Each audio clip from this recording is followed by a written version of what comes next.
The impossible decision, the Council's arrogance, the Galactic Council. Chamber hummed with the energy of 1,000 different species. Crystalline beings floated alongside reptilian warriors, while gaseous entities swelled in containment fields. At the center of it all sat High Chancellor Zeph Rose, his diamond-like form refracting the chamber's light into rainbow patterns across the walls.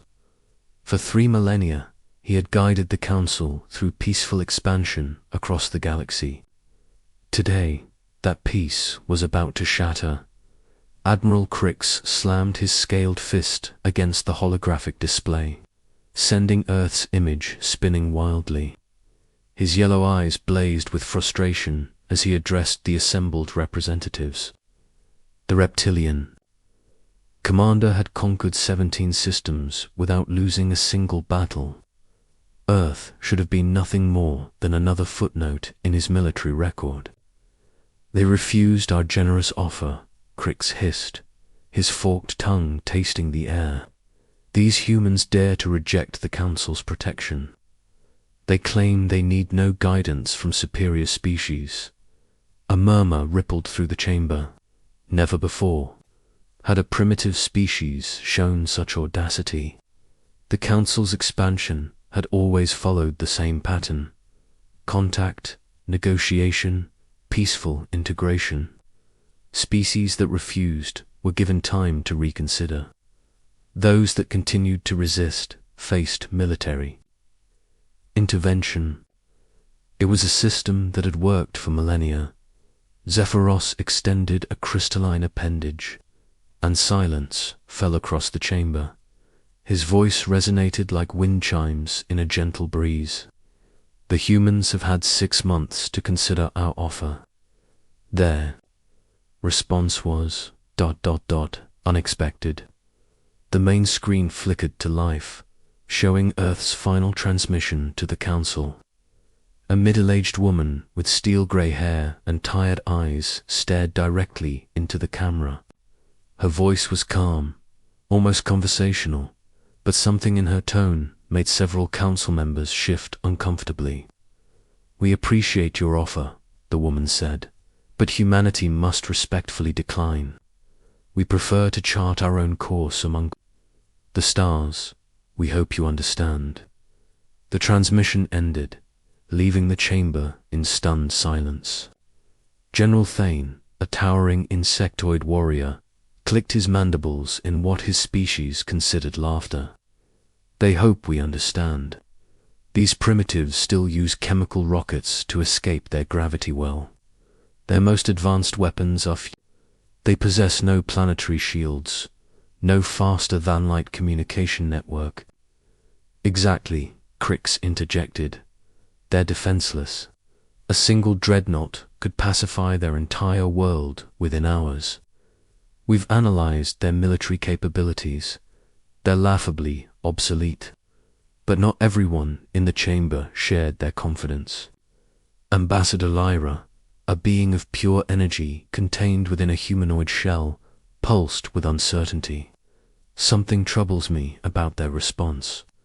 No species has ever rejected the Council's offer with such ... confidence." "Confidence?"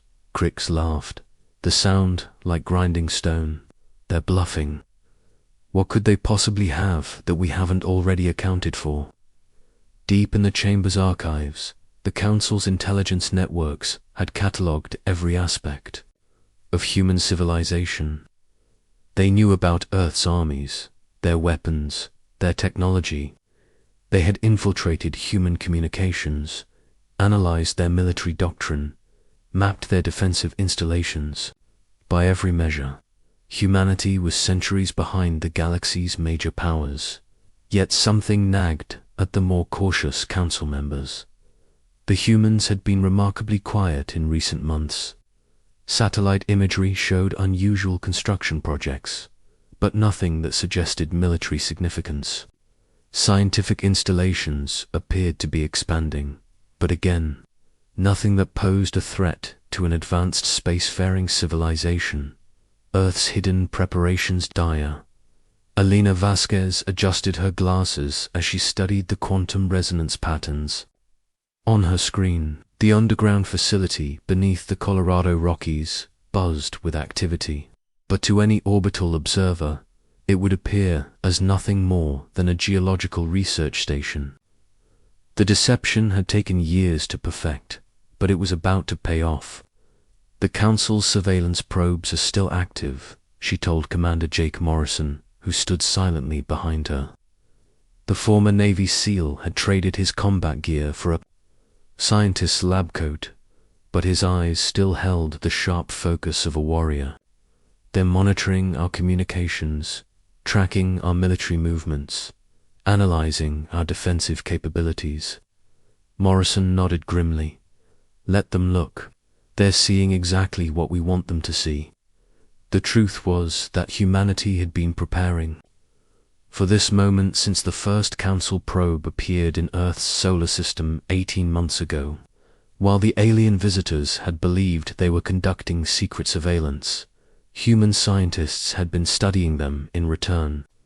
Every transmission, every energy signature, every piece of technology had been analyzed, reverse engineered, and improved upon. Dr. Vasquez pulled up a holographic display showing the Council's military formations. Their ships are impressive, but they follow predictable patterns. They've been using the same tactical doctrines for centuries. They've become complacent. "And humans?" Morrison asked. "Humans adapt," she replied with a grim smile. "It's what we do best." Operation Wildfire had been humanity's response to the Council's ultimatum.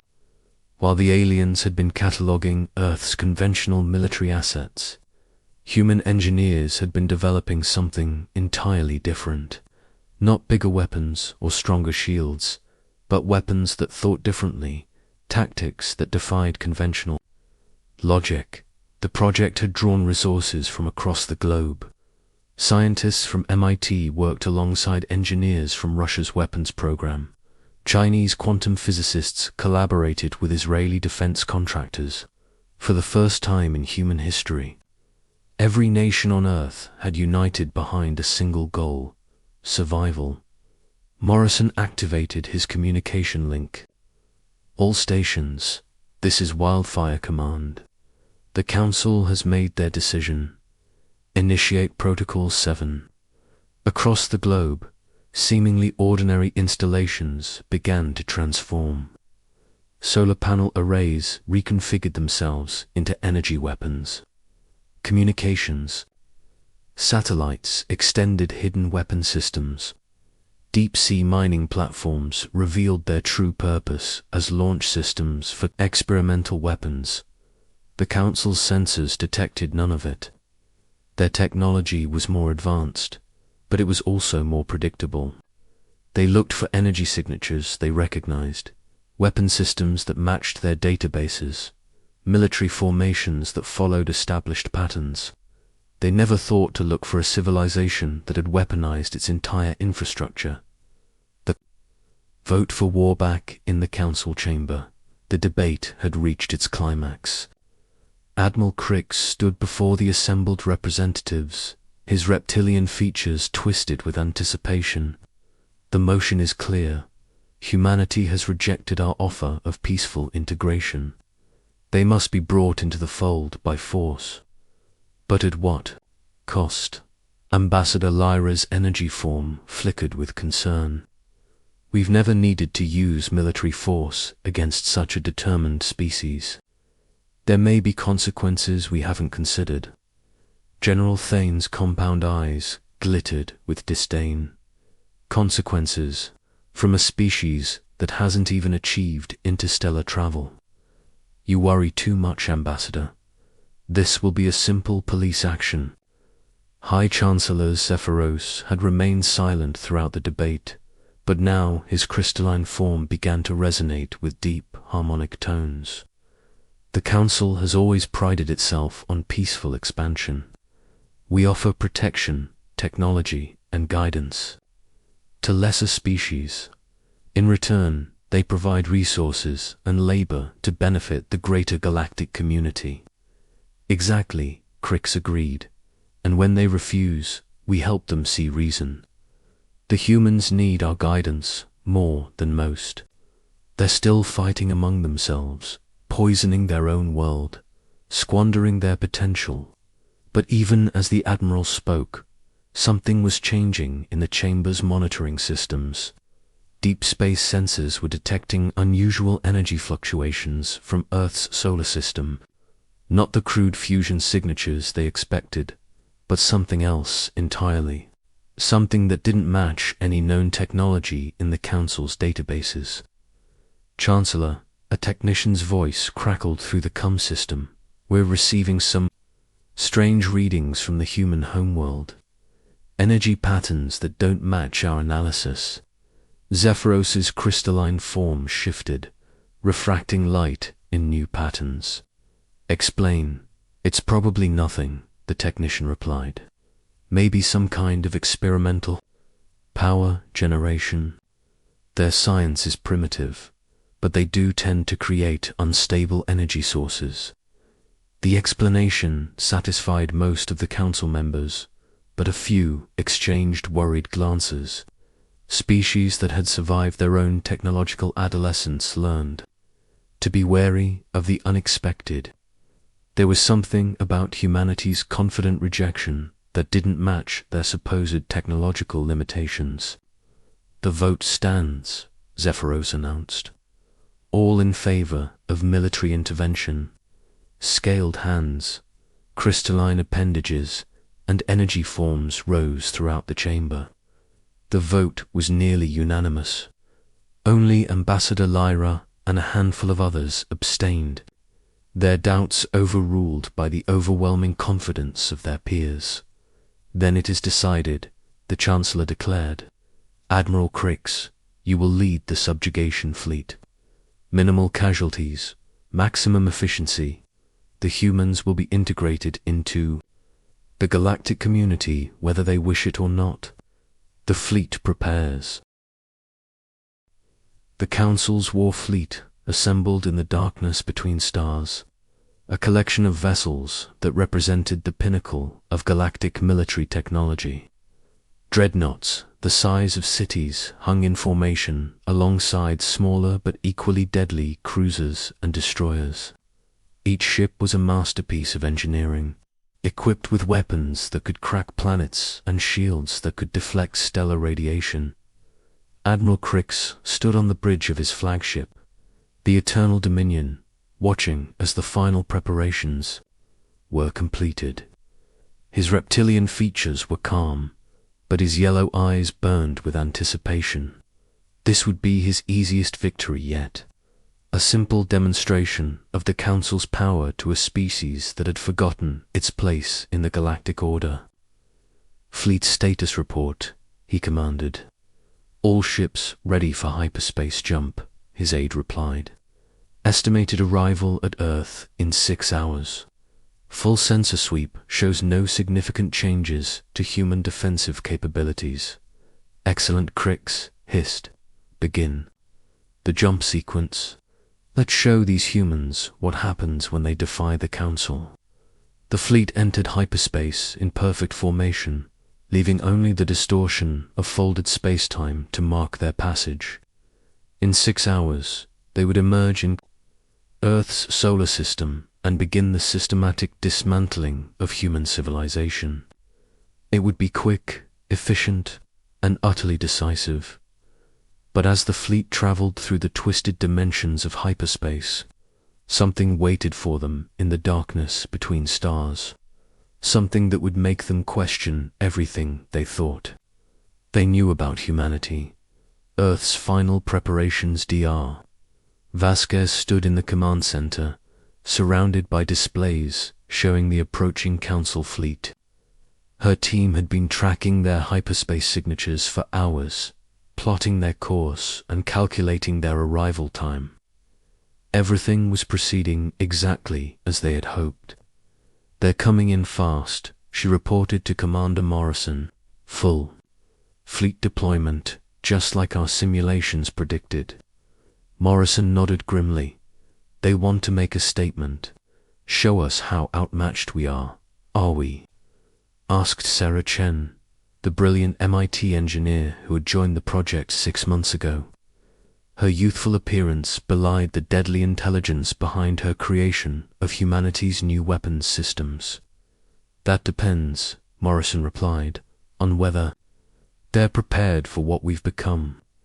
The truth was that humanity had changed in the 18 months since first contact. Not just their technology, but their entire approach to warfare. The Council's military doctrine was based on overwhelming technological superiority. They had never faced an enemy that could adapt faster than they could deploy their advantages. But humans had spent their entire evolutionary history facing extinction. They had survived ice ages, supervolcanic eruptions, and countless wars against their own species. They had learned to be resourceful, innovative, and utterly ruthless when their survival was at stake. Initiate final protocol, Morrison ordered. All units, prepare for contact. Across the globe, the hidden weapons systems came online. Not the crude kinetic weapons the Council expected, but something far more dangerous. Humanity had studied their enemies, learned their weaknesses, and prepared a response that would shatter the aliens. Confidence forever. The Council thought they were invading a primitive world. Instead, they were about to discover that they had chosen the wrong species to underestimate. Asterisk: when prey becomes predator, the invasion begins. The Council fleet dropped out of hyperspace like a school of mechanical predators, their massive forms blotting out the stars. Admiral Crix stood on his bridge, watching Earth rotate slowly on the main screen. From space, it looked peaceful, almost welcoming. Blue oceans, white clouds, green continents unmarked by the technological scarring that marked most civilized worlds. Primitive indeed, he murmured, his forked tongue tasting the air. Begin the standard subjugation protocol. Disable their communications, neutralize their military installations, and prepare for orbital bombardment of their major population centers. The fleet moved with practiced efficiency. Smaller vessels peeled away from the main formation, heading for Earth's satellites and orbital installations. The humans had several space stations, but they were clearly scientific or commercial facilities. Nothing that posed a threat to the Council's advanced warships. Sir, his tactical officer reported, we're detecting some unusual energy signatures. From the planet's surface, they don't match our database of human technology. Crix's yellow eyes narrowed. Unusual how? They single, quotes, adaptive. The signatures keep changing, almost like they're responding to our scans. The Admiral dismissed the concern with a wave of his scaled hand. Probably some kind of experimental power source.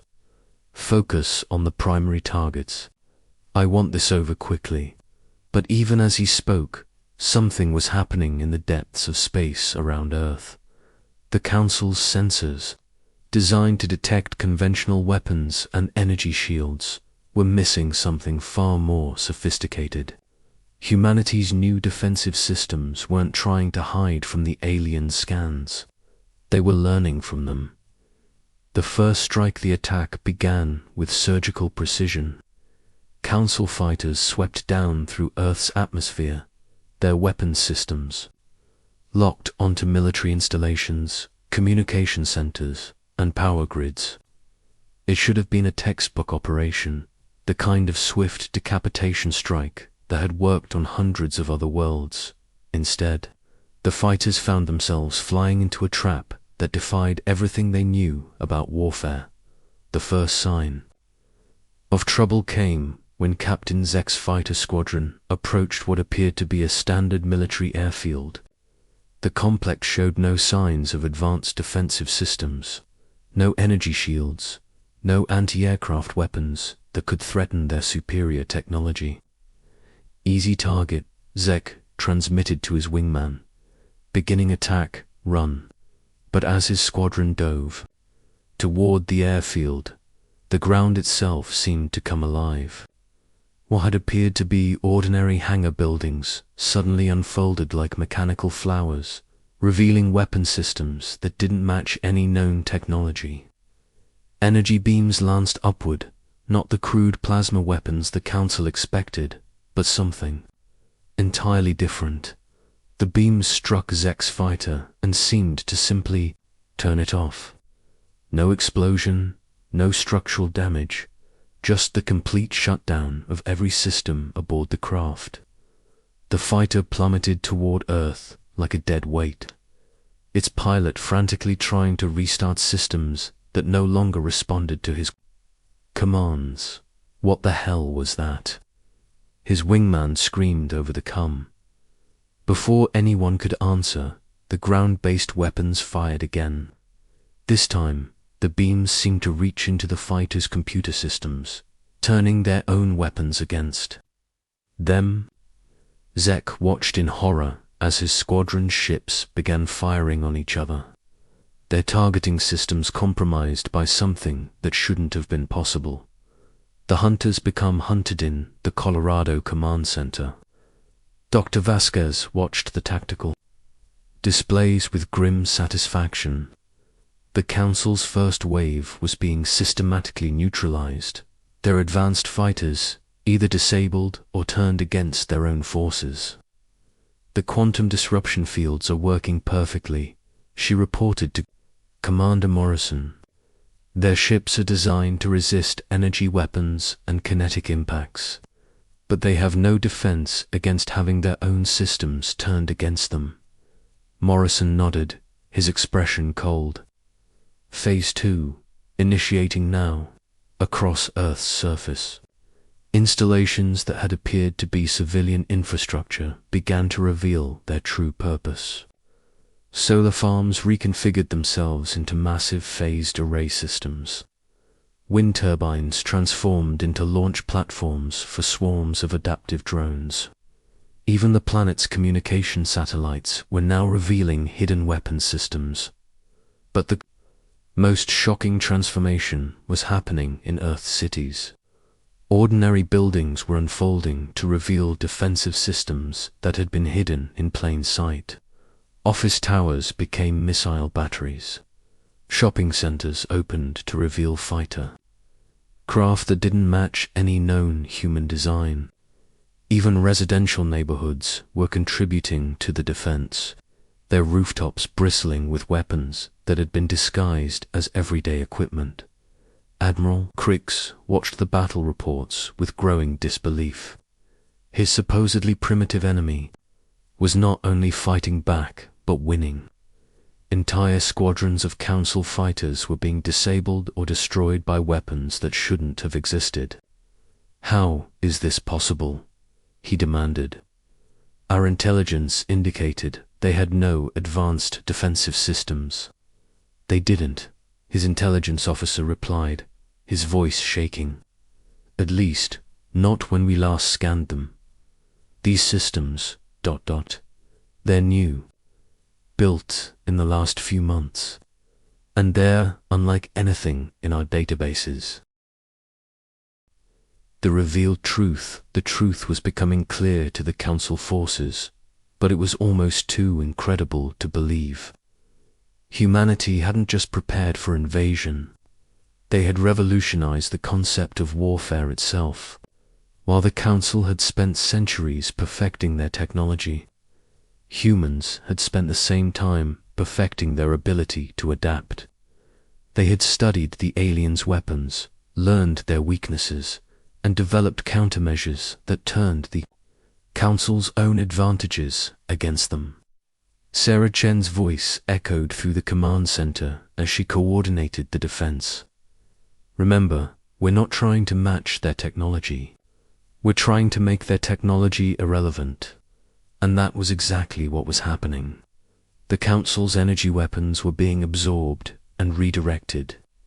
Their shields were being bypassed by weapons that didn't rely on brute force, but on exploiting the fundamental weaknesses in alien technology.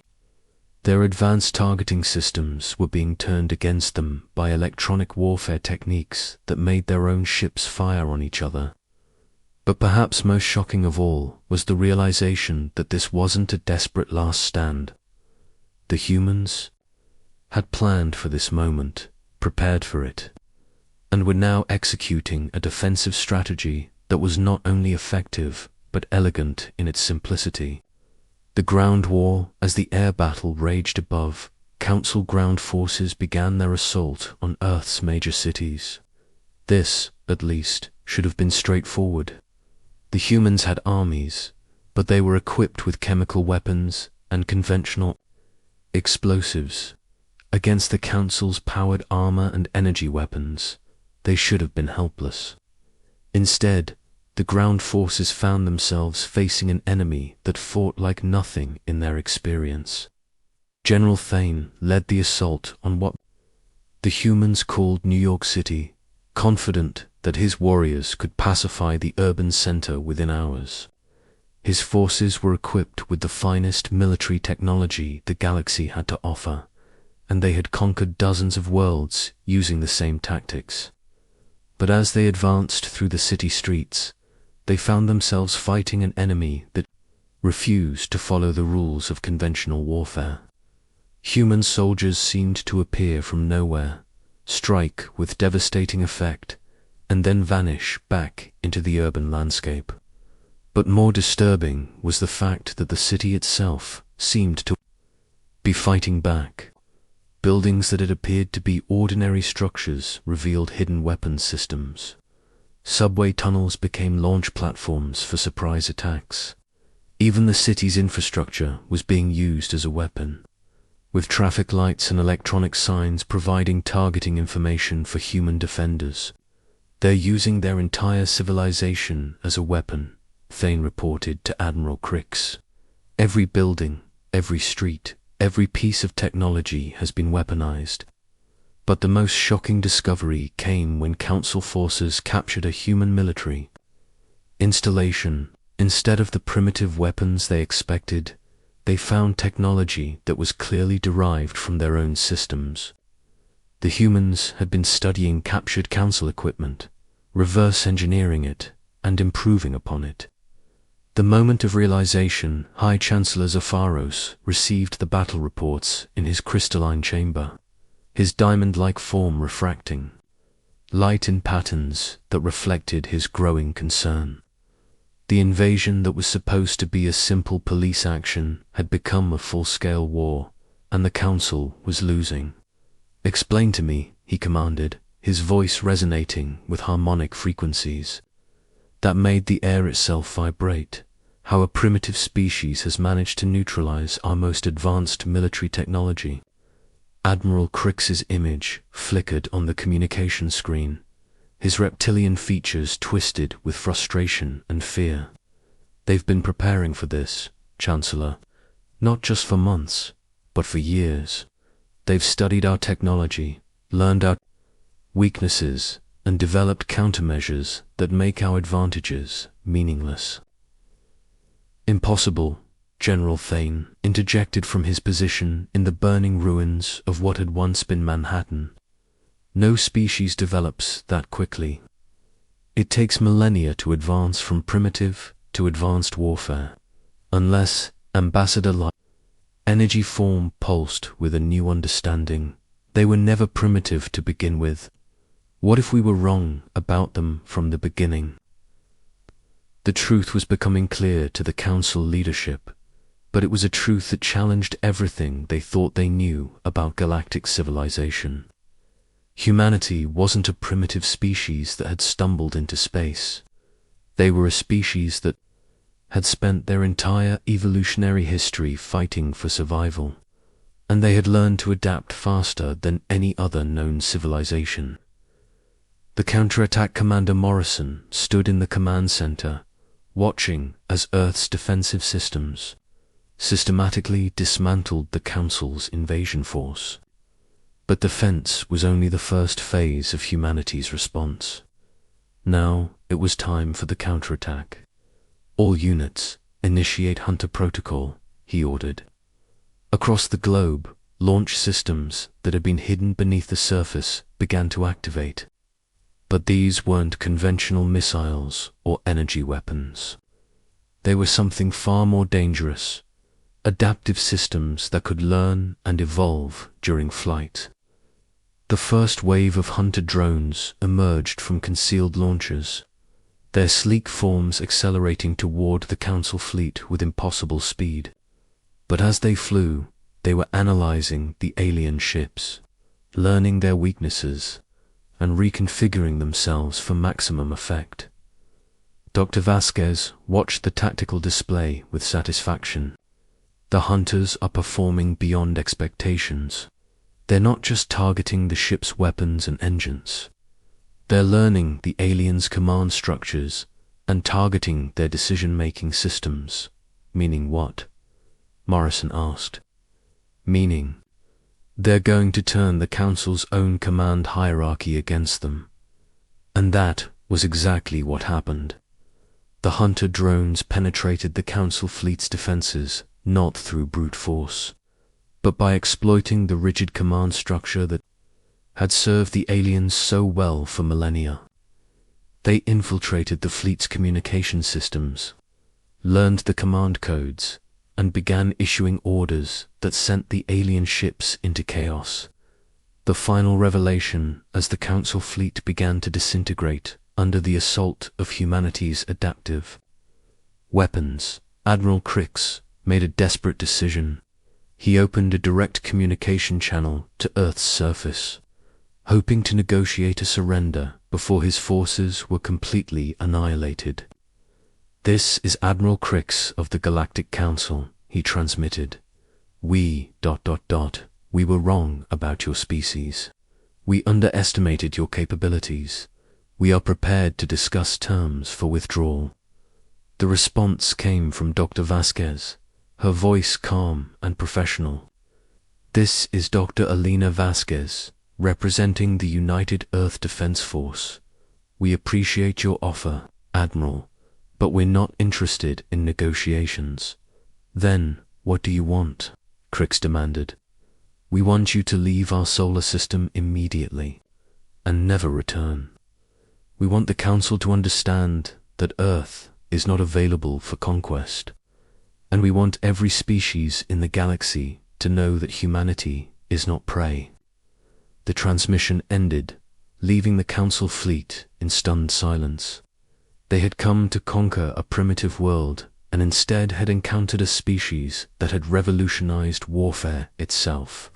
The new reality as the battered remains of the Council. Fleet retreated into hyperspace.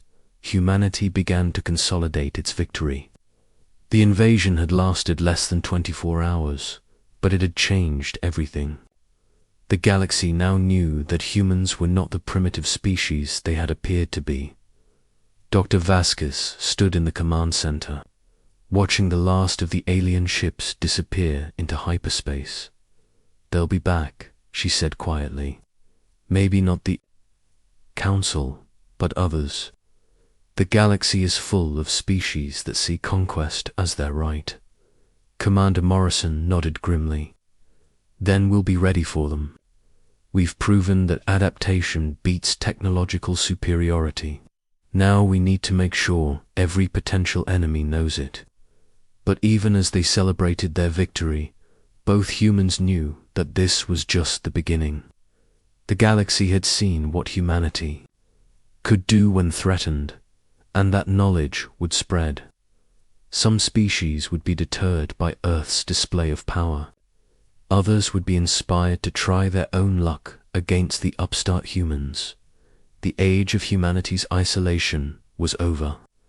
They had announced their presence to the galaxy in the most dramatic way possible, and now they would have to live with the consequences. But as they looked out at the stars, both Dr. Vasquez and Commander Morrison felt a sense of pride in what their species had accomplished. The Council had thought they were invading a primitive world. Instead, They had awakened a sleeping giant, and the galaxy would never be the same.